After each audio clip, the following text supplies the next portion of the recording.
नमस्कार दोस्तों, हर साल MIG ओंकारनाथ जी मालपानी अवार्ड इसके तहत woman of the year, enterprising woman of the year का अवार्ड घोषित करता है। मुझे खुशी है कि आज हमारे सामने ऐसे enterprising woman of the year इस सम्मान को पात्र हुई है मिस लीना जी राठी। कॉन्ग्रेचुलेशंस लीना जी। लीना जी, ये अवार्ड जो आपको मिला है ओजस रिसर्च एंड बायन क्लिनिकल्स, ये आपकी जो कंपनी में जो आप एज ए डायरेक्टर करके आप काम कर रही है, इसके लिए मिला है। तो दर्शकों को सब इसके बारे में हम आगे बात करेंगे। उसके पहले आपके बारे में थोड़ा दर्शकों को बताइए। मैं Leena Rathi. I have done my M.Pharm, Masters in Pharmacy, specialization in pharmacology. Currently, I am the founder and director of Ojas Research and Bion Clinicals. Ojas research and Bion clinicals. So ये ओजस रिसर्च और ये बायन क्लिनिकल्स, ये दो अलग firm और what are they into? Actually ये दोनों firm same domain पे ही काम करते हैं and just the verticals are different. Both दोनों भी मेडिसिन रिसर्च पे ही काम करते हैं। दोनों मेडिकल रिसर्च? या मेडिसिन रिसर्च, एक जो बायन क्लिनिकल्स है वो research in medicine in healthy human beings, और जो दूसरा ओजस रिसर्च है research in medicine but patient based research. Okay, मतलब जो ओजस है उसके तहत आप पेशेंट का रिसर्च करते हैं, उन पे ट्रायल्स लेती है, और जो बायन है इसमें आप हेल्दी ह्यूमन बींग्स। तो इसमें मतलब कहीं पे भी एनिमल्स इन्वॉल्व नहीं है, मतलब जो हम देखते हैं रैट्स या मंकीज लाइक दैट? एनिमल्स पे जो ट्रायल्स होते हैं वो प्री क्लिनिकल ट्रायल्स होते हैं। प्री क्लिनिकल ट्रायल्स के बाद में ह्यूमन ट्रायल्स होता है। अच्छा, so this is mainly for human trials. अच्छा, मतलब ओके। तो लेकिन थोड़ा सा आप ये क्लिनिकल ट्रायल्स और ये सब है ना, हमने मूवी में देखा है। जैसे ये अभी रिसेंटली मूवी आई है कि कौन सी मूवी है, वैक्सीन वॉर। तो वैक्सीन वॉर में जैसे देखा था कि एक ट्रायल्स के कुछ फेज रहते हैं, तो वही सब फेज इसमें भी रहते हैं। ये ट्रायल्स वही है मोर और लेस, उसके बारे में आप बात कर रहे हैं। फेजेस, 4 फेजेस ऑफ ट्रायल्स रहते हैं। अच्छा, एवरी स्टेज पे डिफर होता है हमें क्या चेक करना है करके। अच्छा, तो ये मतलब ये ह्यूमन का ट्रायल्स का व्हाट इज द प्रोसेस? मतलब अभी मैं हेल्दी हो तो आप मुझे थोड़ा कभी कभी डर लगता है कि what is the process of this trials? नहीं, ऐसा कुछ नहीं होता है। हम बिना आपकी परमिशन के सिवा आपका कुछ भी नहीं कर सकते। बेसिकली थ्रू प्रोसेस ही जाना पड़ता है, बिकॉज इसमें रेगुलेटरी कंप्लायंस बहुत ज़्यादा रहता है। अच्छा, अगर आप आते हो, आपको पता चलता है इधर कोई ट्रायल चालू है as a healthy human being, अगर आप मेरे पास आते हो तो सबसे पहले आपको वो प्रोजेक्ट की जानकारी दी जाएगी, इन डिटेल जानकारी की what may be the possible side effects, ये क्या इफेक्ट करती है दवाई, क्या होता है इससे। अच्छा, मतलब जो आपके पास जो कैंडिडेट आएगा प्रोस्पेक्टिव, तो उसको आप पूरी जानकारी देंगे कि भाई क्या आपको रिस्क हो सकती है, क्या बेनिफिट्स हो सकते हैं, एवरीथिंग। और उनका वॉलंटरीली कंसेंट लिया जाता है, उसके बाद ही फिर उसके बाद ही ये पूरी प्रोसेस किया जाता है। तो लेकिन ये मतलब जैसे आपके क्लाइंट्स जो है वो, if I am not wrong, pharma companies रहेंगे? बिल्कुल, pharma companies are your clients में, those who come to you for trials and get their trials done. Yes. Okay. लेकिन ये एक मान लीजिए कोई फार्मा कंपनी, तो रफली क्या मतलब क्या टाइमिंग रहता है और क्या प्रोसेस रहती है trials, how they gets conducted? देखिए, जो बायन क्लिनिकल्स है दैट इज BA/BE स्टडीज। उसमें कंपैरिजन 2 मॉलिक्यूल का होता है, जो ऑलरेडी एस्टेब्लिश रहता है मार्केट में प्रोडक्ट, और दूसरा प्रोडक्ट उसका कंपैरेटर रहता है। उसका कंपैरेटर, या तो उस लेमन लैंग्वेज में बताओ तो कैसा होता है कि एक कंपनी का प्रोडक्ट को पेटेंट एक्सपायर होने का है और दूसरा सेम कंपनी सेम प्रोडक्ट बनाता है, मोर और less replica, but they have to proof कि इट इज इजीली अवेलेबल। या तो उसी के लिए वो रिसर्च बायन क्लिनिकल्स में होता है इन हेल्दी वॉलंटियर्स, और डिपेंड ऑन द प्रोडक्ट और स्टडी ड्रग वो 1-2 महीने में कंप्लीट हो जाता है, और वॉशिंग पीरियड भी रहता है बीच में, उसके 2 स्टडीज रहते हैं। अच्छा, मतलब 2 फेज में, मतलब एक जो फेज है वो फर्स्ट ट्रायल एंड देन कुछ Period फेज 1, के बाद period 2 सेकंड ट्रायल, तो इस तरह से प्रोसेस हाँ, उसको पीरियड 1 पीरियड 2 बोलते हैं। और जो पेशेंट बेस्ड ट्रायल्स होता है जो कि ओजस रिसर्च में होता है, तो उसमें भी कॉम्प्लेक्सिटी के ऊपर डिपेंड रहता है कि वो कितने दिनों तक ट्रायल चलेगा। जैसे फॉर एग्जांपल कोई एक्ने ट्रायल है, यानी मुहासों का ट्रायल है, अच्छा। तो उसका ड्यूरेशन कम होता है, वो लगभग 2-3 महीने में कंप्लीट हो जाता है। जो कॉम्प्लेक्स ट्रायल है जैसे सीओपीडी है, अस्थमा ट्रायल्स है, उसमें थोड़ा ड्यूरेशन लंबा होता है। डायबिटिक ट्रायल है जो कि 6 मंथ्स चलता है। मतलब ये जो है एक्नी, मतलब ये जस्ट एक बेसिक दवाई टाइप है, तो उसका ट्रायल कंपैरेटिवली फास्ट हो जाएगा। हाँ, और जो डायबिटिक ट्रायल्स है लाइक रेस्पिरेटरी ट्रायल्स है वो 6 मंथ्स चलता है, और कुछ जो सीवियर ट्रायल्स है फॉर एग्जांपल कैंसर, ये तो 2-3 साल चलता है। जो ऑर्थोपेडिक ट्रायल है जो मैंने किया है वो पूरा 1 साल तक चला था। अच्छा, मतलब डिपेंडिंग अपॉन सीवियरिटी ट्रायल्स का पीरियड भी बढ़ते जाता है। और ये क्या कितने पेशेंट्स पे वगैरह इसके कुछ नॉर्म्स रहते हैं? हाँ, वो पूरा रिसर्च करके एक प्रोटोकॉल डिफाइंड होता है, और उसमें दिया रहता है कितने पेशेंट्स पे करना है, कितने साइट्स रहेंगे इंडिया में, या फिर ग्लोबल है, ग्लोबली भी सेम ट्रायल चल सकता है। अच्छा, एक ट्रायल मतलब अलग अलग साइट्स पे, अलग अलग इस पे इंडिया के ईस्ट वेस्ट नॉर्थ साउथ सब कवर करते हैं। तो ये कुछ गाइडलाइन के तहत है, मतलब हाँ, वो कौन सी रिसर्च गाइडलाइंस के तहत है।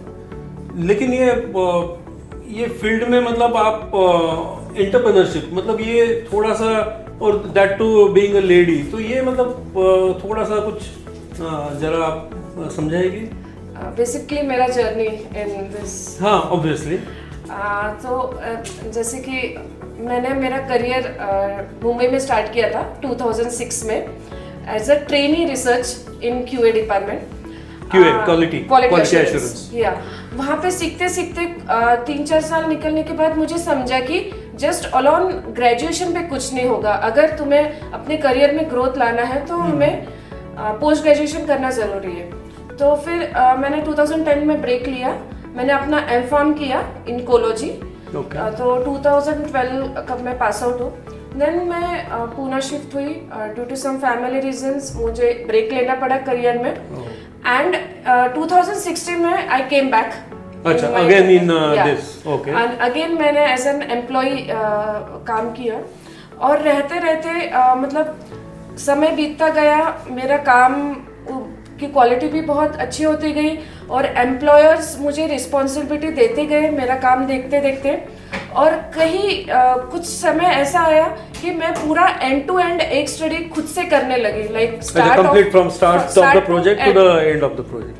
फिर वो एक पॉइंट था जहाँ पे मुझे रियलाइज हुआ कि बस अभी हमने बहुत दूसरों के लिए बहुत एफर्ट डाले हैं, बहुत मेहनत की है, क्यों ना मैं खुद से स्टार्ट करूँ। वो कॉन्फिडेंस, मारवाड़ी खून आ ही गया आखिर में कि नहीं चलो खुद का कुछ स्टार्ट करते हैं। तो 2-3 ये ओजस रिसर्च ऐसे जो ह्यूमन ट्रायल्स इस पे होते हैं पेशेंट्स पे, वो हॉस्पिटल से अटैच होके करना पड़ता है। तो मैंने 2-3 मतलब जो ओजस में जो कर रहे हैं हॉस्पिटल में अटैच, तो फिर मैंने 2-3 जगह बात की एंड फाइनलाइजेशन हुआ।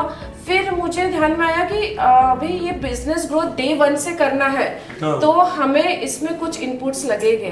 तो मेरे जो एम्प्लॉयर्स थे मैंने उनको अप्रोच किया और उनको ऑन बोर्ड लाया, and this was the best. वापस come again, you I went to my employers, I brought them on the board. Employer को आपने बोर्ड पे लाया? हाँ भाई, ये पहली बार सुना है मैंने, मतलब एम्प्लॉयर एम्प्लॉय को अपॉइंट करता है ये देखा है, एम्प्लॉय ने एम्प्लॉयर को अपॉइंट करना मतलब बोर्ड पे लाना, this is something and that too for you, amazing. और फिर हमारा रेवेन्यू डे 1 से स्टार्ट हुआ। क्या बात, so that is good strategy, and in terms of strategy also सही लग रही है कि क्योंकि एक्सपीरियंस टीम ही साथ में आ रही है, तो I think it was easy to get business, right. लेकिन अभी ये सब होने के बाद ये अवार्ड मिलकर आपको अभी क्या कैसे महसूस हो रहा है? मतलब एज अ लेडी एंटरप्रेन्योर करके आप MIG आपको नवाज रहा है, तो व्हाट डू यू फील? खुशी तो बहुत है, खुशी के साथ साथ एक सेंस ऑफ रिस्पॉन्सिबिलिटी भी आई है कि भाई अब हमें और अच्छे से खुद को प्रूव करना अभी यहाँ पे पड़ेगा। नहीं रुक सकते। अब यहाँ पे रुक नहीं सकते, अभी तुमको अपना ग्राफ बढ़ाना है। ओके, तो कह रहे हो या वही ग्रोथ, तुम्हारा ग्राफ बढ़ना चाहिए और अच्छे से बढ़ना चाहिए। तो क्या व्हाट नेक्स्ट, मतलब क्या सोचा, क्या है आगे, कैसे how you want to go ahead? अभी MIJ अवार्ड मिला तो ऑफ कोर्स मुझे कुछ कनेक्शंस मिलेंगे, मेरे प्रोफेशनल ग्रोथ में बहुत काम आएगा ये। कनेक्शंस मिलेंगे, ग्रोथ होगा, और मुझे ओजस रिसर्च भी एक्सपांड करना है। लाइक मैं अभी एक ही हॉस्पिटल से अटैच हूँ, I am planning to get attach with 2 to 3 hospitals. और ओजस रिसर्च में रहते रहते ही बायोन स्टार्ट हुआ है। Right. तो बायोन में हम लोग अभी लोकल रेगुलेटरी का स्टडीज कर रहे हैं। मेरा नेक्स्ट एम है मेरा कि बायोन को एक ग्लोबली इंटरनेशनल नेम दिया जाए। अदर रेगुलेटरी सबमिशंस का एक भी स्टडी हो जाता है तो will get a push. Okay, and वही वो प्रोसेस करने के लिए I am searching a lot, मतलब राइट प्रोसेस सेट कर रही हूँ उसके लिए मैं। और उसी के लिए मैं टैलेंट भी सर्च कर रही हूँ कि जो कि स्टेबिलिटी दे और सेम क्वालिटी ऑफ वर्क दे, जिससे मुझे पहचान है आज मेरी ये इंडस्ट्री में। हाँ, तो अभी आपका ये जर्नी है, जहाँ तक मैं देख रहा हूँ कि आपका एक 3 से 4 साल से आपका जर्नी है। तो ये जर्नी के बारे में थोड़ा हमें विस्तार से बताइए, क्योंकि इसमें अप्स एंड डाउन्स आया हो गया, एंटरप्रेन्योर है आप। हाँ। इतना आसान तो नहीं रहता है सफ़र, तो कुछ उसके बारे में आप बताइए कि how you grown and what challenges you faced. जैसे फर्स्ट ईयर जो ओजस रिसर्च का था वो बहुत सही चल रहा था, everything was in place. But 1 साल के बाद में स्लो डाउन आया फार्मा मार्केट में, क्योंकि there were changes in regulatory authorities. उसकी वजह से प्रोजेक्ट्स मिलने में बहुत दिक्कत हो रही थी। और तभी मेरे पास में एक प्रोजेक्ट आया था जो कि रेस्पिरेटरी पे था, और वो प्रोजेक्ट भी उनका कंपनी का स्टक हो चुका था, क्योंकि उसमें एक अलग ही टाइप की एक्सपर्टीज उनको लग रही थी। और जो मेरी साइट है वैसे उन्होंने 3-4 साइट्स और ली थी, और it was a multi crore business अगर वो प्रोडक्ट लॉन्च होता है तो। तो लेकिन मतलब काफी सारा स्टेक इन्वॉल्व था इसमें, बहुत ज्यादा स्टेक इन्वॉल्व था उसमें। बट फॉर्चुनेटली मेरा जो एक्सपर्टीज था वो मैंने अप्लाई किया, एंड मेरे साइड पे वो study was like smoothly going on with no errors. Okay, तो उस टाइम पे वहाँ के हायर मैनेजमेंट ने मुझे अप्रोच किया कि भाई आप असिस्ट कर सकते हो क्या हमारे अदर साइट्स को। अच्छा, आप आपके कॉम्पिटिटर्स को असिस्ट करें। हाँ, तो आई वाज लाइक ठीक है, कंपटीशन तो चलता रहेगा, बट कुछ सोसाइटी के लिए गुड कॉज भी करना चाहिए। मैंने बोला ठीक है, no issue, I will guide them. वो जहाँ पे रुक रहे उनका आगे नहीं बढ़ पा रहे वहाँ पे definitely I will guide them. और ऐसे ही फिर उनको गाइड करते करते उनका भी आगे बढ़ा, मेरा भी आगे बढ़ा, and that was the point of recognition. फिर उन्होंने दूसरे क्लाइंट्स को बताया कि दो उनका कॉम्पिटिटर्स थे अदर लोग, but she helped us, she helped our project. So that become a sort of benchmark and benchmark. हाँ, वो एक बहुत ही हाई लेवल का बेंचमार्क सेट हो गया इंडस्ट्री में।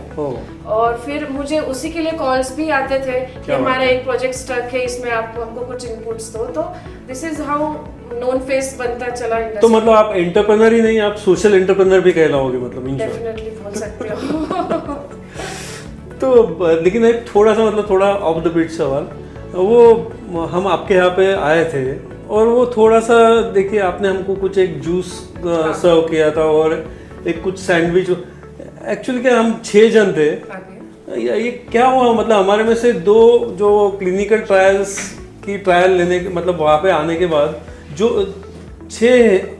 5 हेल्दी बंदे आए थे, आज हमारे साथ 3 ही हैं। 2 का क्या किया आपने? नहीं, देखिए उसका और मेरा कोई रिलेशन नहीं है। हम फूड ट्रायल नहीं करते, हम सिर्फ ह्यूमन ट्रायल्स करते हैं, मेडिसिन ह्यूमन ट्रायल। मतलब वो कुछ जूस में कुछ हुआ हो? नहीं, पक्का नहीं किया। Thank god. So I hope our colleagues are in good condition. ठीक है, तो लेकिन अभी आपका अभी का प्रेजेंट मतलब अभी जैसे देखो, कोई इंडस्ट्री में कैपेसिटी लेवल गिना जाता है कि 50% कैपेसिटी यूटिलाइजेशन, 70% या ग्रोथ मैट्रिक्स। तो ये पैरामीटर पे आपका where do you stand as a बायन as well as Ojas? Ojas research में तो देखिए मैं अगर स्टार्टिंग से बताऊं तो एट द स्टार्टिंग पॉइंट मैं एक साल में सिर्फ 12 स्टडीज कर रही थी। 1 ईयर ओनली, मतलब per month only 1 study. Okay. अभी ये पोजीशन है कि मैं एक साथ एक महीने में 6 ट्रायल्स आई एम एग्जीक्यूटिंग, मतलब रफली 70 to 80 trials in Ojas, only in Ojas. So that means और ये कितने लाइफ स्पैन में? ये डिपेंड्स वो प्रोजेक्ट। नहीं, ये 3 साल में। ये 3 साल में। अच्छा, फ्रॉम 1 क्लिनिकल रिसर्च पर मंथ टू से 6, सो 6 टाइम्स ग्रोथ। और बायान तो आपको पता ही है 1 ही साल हुआ है उसको स्टार्ट होने को। In last 6 month we have done near about 22 trials and we have signed off 80 trials in this year, this financial year. Yeah, this financial so 22 for last 6 months and 80 we have already signed up. Minimum 80 in this year. And every so it is almost 3 to 4 times growth. And we are still signing off 2 to 3 trials in a month. So this shows the quality of the work which your organizations are doing. हाँ, because research industry में दो बहुत चीजें important है, एक तो quality और एक रेगुलेटरी कंप्लायंस। अगर आप ये दोनों मीट कर दिए तो आपने आपका क्लाइंट का भरोसा जीत लिया। तो जैसे मतलब आपके पास क्वालिटी में व्हाट कंप्लायंस डू हैव? उनके रेगुलेटरी की खुद कंप्लायंस रहते हैं। हाँ, यूएसएफडीए है, यूरोपियन गाइडलाइंस है, एनवीसा है, तो इनके अलग अलग गाइडलाइंस है। तो USFDA also has approved your? No, we are yet to be approved by USFDA. We are trying very hard for it. And Indian? Yeah, DCGI तो हमने already all these trials are of DCGI in Bayan. और Ojas research में तो हमने various regulatory authorities की है, USFDA, European, एनवीसा। And मैं आपको बताना चाहती हूँ कि मेरा साइट USFDA ऑडिटेड साइट भी है एंड मेरे साइट का नाम उनके यहाँ पे पब्लिश भी हुआ है। क्या बात है? Clear audit with no observations. Wonderful. तो देखिए, समाज में आपके जैसे इंस्पायरिंग लेडी कुछ एक जज्बा रख के और इस एंटरप्रेन्योर लेवल का काम करना, तो this is a really very good job and commendable job. हमारे यहाँ पे जो MIG में जो आज महिलाएं आई होगी उन और पुरुष भी जो एंटरप्रेन्योर जर्नी में काम कर रहे हैं, तो आप उनके लिए क्या मैसेज देना चाहती हैं? मैं उनके लिए एक ही मैसेज देना चाहती हूँ कि फॉर स्पेशली फॉर लेडीज, कि जब तुमको लगता है कि नहीं यार कैसा होगा, कि एक समय पे लगता है कि घर कैसे संभालूं, ऑफिस कैसे संभालूं, पर वो हस्बैंड कैसे संभालूं एग्जैक्टली मैडम वो तो आएगा ही। नहीं, मेरे केस में ऐसा नहीं था, बिकॉज मेरे केस में मेरा फुल सपोर्ट था from my mother in law, जिनके वजह से मैं यहाँ तक पहुँची हूँ। मैं आपको बताना चाहती हूँ थोड़ा पर्सनल लेवल पे कि आई हैव 2 किड्स, एक पलक एंड अद्विक। तो मैंने जो करियर में फिर से स्टार्ट किया 2016 में, तब Palak was 5 years and Advik was 2 years। तो back of 5 years and 2 years, तो बैक ऑफ द माइंड मेरा कभी ये नहीं रहा कि अरे बच्चों ने खाना खाया होगा क्या, सोए होंगे क्या, मस्त क्या कर रहे होंगे, क्योंकि मुझे वो जानने की जरूरत ही नहीं पड़ी थी, क्योंकि मम्मी जी घर पे थे, मेरे सासू माँ घर पे थे, और सासू माँ के रहते तो हस्बैंड की चिंता करने की कोई हरीश जी का तो फिर हरीश जी को तो उनका कंट्रीब्यूशन तो 100% रहा ही होगा। हाँ, तो फिर वो टेंशन नहीं था। तो मुझे वही बोलना है कि भाई फैमिली भी तुम संभाल ही सकते हो और ऑफिस भी संभाल ही सकते हो, जो बैलेंस करना आना चाहिए, और जो दिल में जो आग रहती है ना कुछ कर दिखाने के, उससे कभी बुझाइए मत। अच्छा, मतलब जोत अपनी एंटरप्रेन्योरशिप की चलाते रहिए। लीना जी, हमने ये सुना है कि कोविड के टाइम में आपने काफ़ी काम किया है, तो थोड़ा आप थोड़ा उसके बारे में बताएंगे? हाँ, कोविड का जब फर्स्ट वेव आया था तब PCMC एरिया में एक ट्रायल करने का आदेश आया था, जो कि वैक्सीन आप देख रहे हो, तो वो वैक्सीन ट्रायल था, और वो हमें बोला गया था कि डॉक्टर्स और नर्सेस, मामा मौशीज जो कि क्लोज प्रॉक्सिमिटी में है पेशेंट्स के, एक्चुअल कोविड पेशेंट्स के, and that too in government hospital, वहाँ पे जाके आपको वो ट्रायल करना है। तो इनिशियली जब ये सोचा कि अरे कैसा, बट वो एक जज्बा था कि नहीं कुछ तो सोसाइटी के लिए करना ही है।